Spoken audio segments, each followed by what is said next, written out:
اللہ الرحمن الرحیم۔ ہم آپ کے سامنے زندگی کو بدلنے والے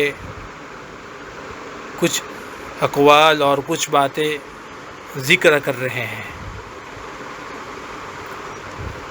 نمبر ایک اللہ والے سے کسی نے اپنے مقدر کی شکایت کرتے ہوئے کہا، جو کام کرتا ہوں الٹا ہوتا ہے، ہر کام میں رکاوٹ آتی ہے، میرے تو سارے کام ہی الٹے پڑتے ہیں، کچھ سمجھ نہیں آتی۔ لوگ کہتے ہیں میرے اوپر کسی نے بندش کرا دی ہے۔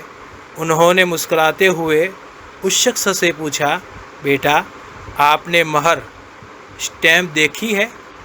وہ شخص کہنے لگا، جی بالکل دیکھی ہے۔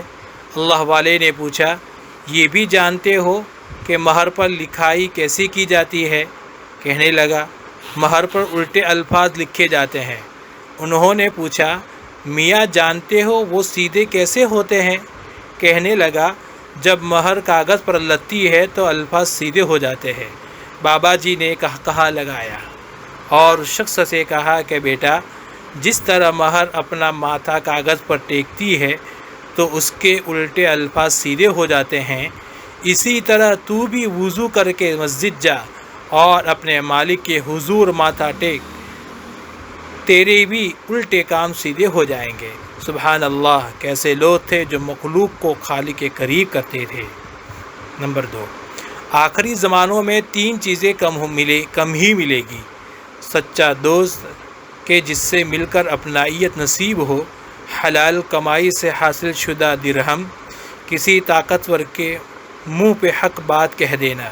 یہ بات امام ابراہیم بن ادہم رحمۃ اللہ علیہ نے تہذیب الکمال میں اندر بتائی گئی ہے۔ نمبر 3، گناہ آنکھ سے شروع ہو کر دل تک پہنچتا ہے۔ میں نے دیکھا کہ ہم اللہ کی آیتوں سے نظریں پھیر لیتے ہیں، اس لیے تو ہمارے دل ہمارے رب کی دین کی طرف نہیں پھرتے۔ یہ نظریں ہی ہیں جنہیں ہم جتنے آزاد چھوڑ دیتے ہیں، ہمارے غم اتنے ہی طویل ہو جاتے ہیں۔ آنکھوں کی چوری انسان کو اللہ کا مجرم بنا دیتی ہے۔ وہ آنکھوں کی خیانت اور سینوں کی پوشیدہ باتوں کو جانتا ہے۔ قرآن آیت ہے۔ نمبر 3، موبائل کو ہمیشہ ایسا رکھے کہ کبھی بھی اچانک کوئی مانگ بھی لے تو بلا جھجک و بلا خوف و خطر آپ موبائل دے کر ٹینشن فری رہے، کیونکہ مرنے سے پہلے بھی ڈیلیٹنگ یا کلیئرنگ کا ٹائم نہیں دیا جائے گا۔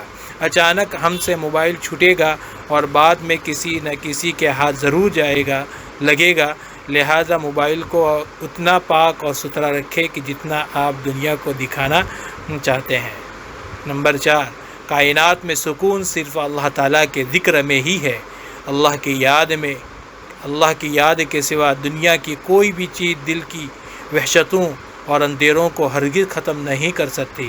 دعائیں کہ اللہ تعالی ہم سب کو آسانیاں اور صحت والی زندگی عطا فرمائے، آمین یا رب العالمین۔